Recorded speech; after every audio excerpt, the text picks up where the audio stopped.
জনগণের কাছে ক্ষমা চাচ্ছি। কিন্তু লাগাতার বন্ধ করে দেওয়া উচিত একদম।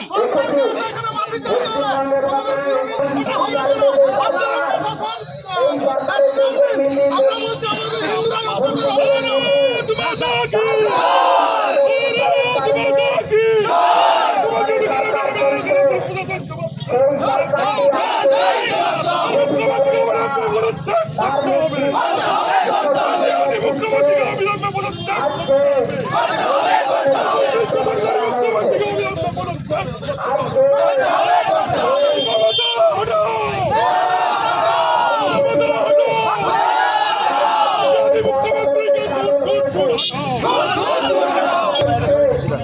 জল দিন না।